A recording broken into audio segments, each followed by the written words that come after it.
விழுப்புரம் மாவட்டம் தைலாபுரத்தில் பாமக நிறுவனர் ராமதாஸ் முன்னிலையில் வன்னியர் சங்கத்தின் ஆலோசனைக் கூட்டம் நடைபெற உள்ளதாக அச்சங்கத்தின் தலைவர் அருள்மொழி அறிவித்துள்ளார். இதுகுறித்த கூடுதல் விவரங்களை செய்தியாளர் சையத் வழங்க கேட்கலாம். சையத், வணக்கம். மேலும் விவரங்களை சொல்லுங்க. வணக்கம்.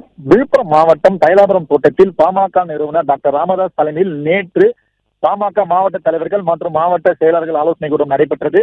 அதனைத் தொடர்ந்து இன்று வன்னியர் சங்க இளைஞர் அணி, மகளிர் அணி, மாணவர் அணி சார்பாக ஆலோசனை கூட்டம் தற்போது நடைபெற்று வருகிறது. இந்த நிலையில் வன்னியர் சங்க தலைவர் அருள்மொழி தற்போது ஒரு பேஸ்புக் தளத்தில் தனது ஒரு அறிக்கையை வெளியிட்டுள்ளார்.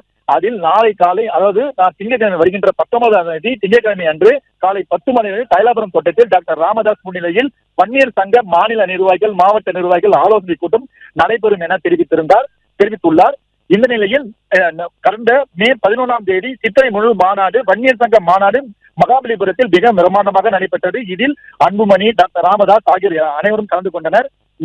அதாவது வருகின்ற 19ஆம் தேதி திங்கட்கிழமை தைலாபுரம் தோட்டத்தில் வன்னியர் சங்க மாநாடு மாவட்ட மாநில நிர்வாகிகள் ஆலோசனை கூட்டத்தில் அன்புமணி கலந்து கொள்வாரா என தற்போது எதிர்பார்ப்பு அதிகரித்துள்ளது.